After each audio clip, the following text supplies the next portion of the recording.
Hello दोस्तों, स्वागत है आपका अपने चैनल क्वांटोत्सव पर। एसएससी एमटीएस के 3 मई के थर्ड शिफ्ट का पेपर समाप्त हो गया है। तो चलिए इस वीडियो में देखते हैं कि थर्ड शिफ्ट में कौन कौन से प्रश्न पूछे गए थे। देखिए दोस्तों, पहला प्रश्न आया था कि अंतर्राज्यीय परिषद में प्रधानमंत्री द्वारा कितने सदस्यों को मनोनीत किया जाता है। तो प्रधानमंत्री द्वारा 6 सदस्यों को मनोनीत किया जाता है। दूसरा प्रश्न देखिए आया था कि मद्रास अधिवेशन, जिसमें कि संविधान का मसौदा तैयार करने की बात की गई थी, उसके जो है अधिवेशन कब हुआ था। तो यह अधिवेशन 1927 ईस्वी में हुआ था। यह जो है कांग्रेस का 43वां अधिवेशन था, जिसके अध्यक्ष कौन थे? M.A. अंसारी जी। ये आपको ध्यान रखना है, क्योंकि आने वाले शिफ्टों में हो सकता है कि आपसे अध्यक्ष पूछा जा सकता है। इसी अधिवेशन के दौरान पहली बार कांग्रेस ने पूर्ण स्वाधीनता की मांग की थी। देखिए यहाँ मैंने आपको कुछ फैक्ट लिख दिए हैं, इसे जरूर आप एक बार पढ़ के जाइएगा, क्योंकि देखिए यहाँ से आपको क्वेश्चन निश्चित है कि पूछे ही जाएंगे। अगला प्रश्न देखिए पूछा गया था कि निम्न में से किसके साथ नेपाल की सीमा नहीं लगती है। तो आपको 4 ऑप्शन दिए गए होंगे, जिसमें से कि भारत के साथ अंतर्राष्ट्रीय सीमा नहीं लगती है।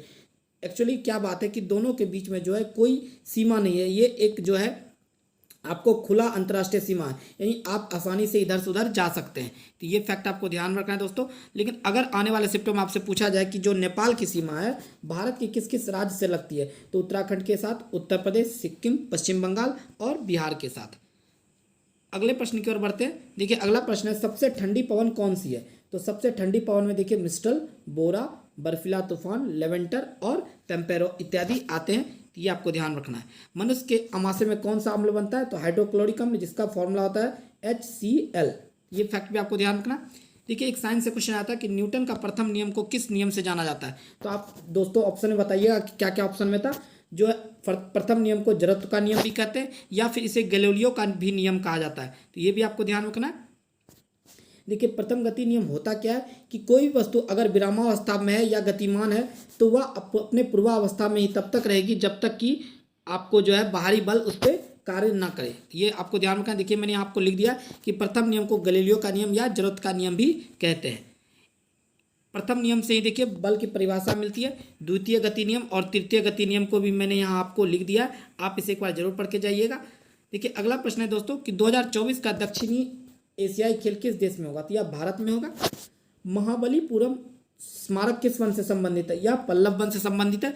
दोस्तों आने वाले शिफ्ट में आपसे ये भी पूछा जा सकता है कि जो ये महाबलीपुरम का शहर है, ये किसके द्वारा बनाया गया था। तो यह आपको राजा नरसिंह वर्मन प्रथम द्वारा स्थापित किया गया था। दोस्तों ये ध्यान में रखना। The Indian struggle for independence के लेखक कौन है। तो इसके लेखक बिपिन चंद्र जी हैं। देखिए दोस्तों, आपको मौलिक अधिकार और मौलिक कर्तव्य से बार बार क्वेश्चन पूछ रहे हैं, तो मैं हमेशा यही कहूँगा कि आप इसे एक बार जरूर पढ़ के जाइए, मौलिक अधिकार और मौलिक कर्तव्य को। दोस्तों अगर आपको इस वीडियो की PDF चाहिए तो आप हमारे टेलीग्राम चैनल से जुड़ सकते हैं। वहाँ आपको मैं हर दिन के हर शिफ्ट का PDF डालता हूँ, तो आप वहाँ से जरूर से एक बार देख के जाया कीजिए आने वाले शिफ्टों के लिए। और अगर आपको वीडियो पसंद आ रही हो तो वीडियो को जरूर लाइक कीजिए दोस्तों, और चैनल को सब्सक्राइब कर लीजिए। मौलिक कर्तव्य किस संविधान संशोधन के द्वारा जोड़ा गया था। तो यह 42वें संविधान संशोधन 1976 के तहत जोड़ा गया था। जो मौलिक कर्तव्य का प्रावधान है यह रूस से लिया गया है, और यह जो है स्वर्ण सिंह समिति के अनुशंसा पे जोड़ा गया था। वर्तमान में आपको 11 मौलिक कर्तव्य भारत के नागरिकों को प्राप्त है। ये फैक्ट भी आपको ध्यान रखना है दोस्तों। मिशन कर्मयोगी योजना किससे संबंधित है। तो देखिए मिशन जो आपका कर्मयोगी योजना है, यह सरकारी कार्यालय में कार्यरत सभी कर्मचारियों की योग्यता को उन्नत करता है। इसी के माध्यम से जो है उनको लर्निंग कंटेंट एवं ट्रेनिंग प्रदान की जाएगी। देखिए दोस्तों, पिछले शिफ्ट में ही पूछा गया था आपसे शतरंज से संबंधित क्वेश्चन। यहाँ भी आपको एक क्वेश्चन पूछा गया कि कोनेरू हम्पी जो है किस खेल से संबंधित है। तो यह शतरंज से संबंधित है।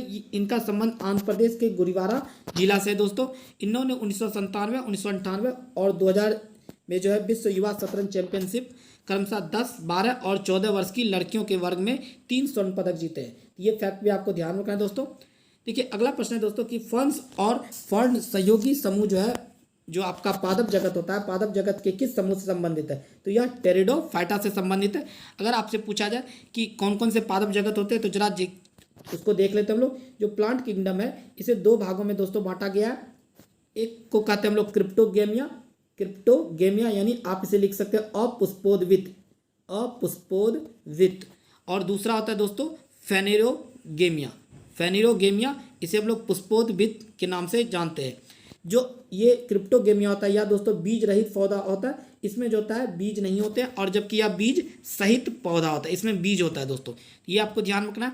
और जो क्रिप्टोगेमिया होता है उसे ही फिर से फर्दर आपको 3 भागों में बांटा गया, जिसमें से पहला होता है थैलोफाइटा, दूसरा ब्रायोफाइटा और तीसरा होता है टेरिडोफाइटा। इसी टेरिडोफाइटा से जो है आपका फर्न्स और फर्न जो है संबंधित है दोस्तों। अगला प्रश्न है दोस्तों कि वेदांतम सत्यनारायण शर्मा किस शास्त्रीय नृत्य शैली के लिए जाने जाते हैं? तो इनका संबंध कुचिपुड़ी नृत्य से है दोस्तों। इन्हें सत्यम के नाम से भी जाना जाता है। यहाँ मैंने आपको उनके बारे में कुछ फैक्ट लिख दिया, इसे आप जरूर पढ़ के जाइएगा। देखिए वैसाखी से भी पिछले शिफ्ट में क्वेश्चन पूछा गया था कि वैसाखी जो है किस मंथ में मनाया जाता है, तो वह अप्रैल महीने में मनाया जाता है। और यहाँ इसने पूछ दिया कि वैसाखी किस राज्य में मनाया जाता है, तो यह मुख्यतः पंजाब का त्यौहार है दोस्तों। और यह पंजाब में नहीं बल्कि हरियाणा और दिल्ली में भी मनाया जाता है। इसे अलग अलग राज्यों में अलग अलग नाम से जानते हैं, जैसे असम में बिहू, बंगाल में नववर्ष, केरल में पूरम पिसू के नाम से भी जाना जाता है। अगले प्रश्न की ओर बढ़ते हैं। अगला प्रश्न 2001 से 11 तक किस केंद्र शासित प्रदेश की जनसंख्या सर्वाधिक थी?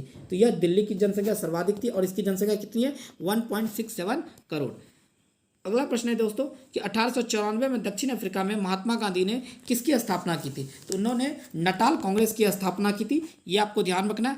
और वहीं अगर आप बात की जाए कि 1903 ईस्वी में उन्होंने एक पत्रिका द इंडियन ओपिनियन को भी प्रकाशित किया था।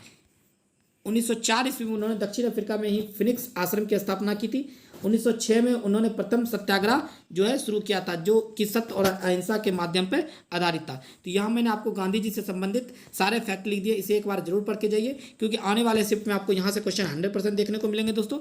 अगला प्रश्न है कि उड़ीसा की सबसे बड़ी तथा भारत की तीसरी बड़ी प्रायद्वीपीय नदी कौन सी है? तो यह महानदी है। सबसे जो बड़ी है वो है गोदावरी, और उसके बाद कृष्णा नदी, और तीसरे नंबर पे आता है महानदी प्रणाली।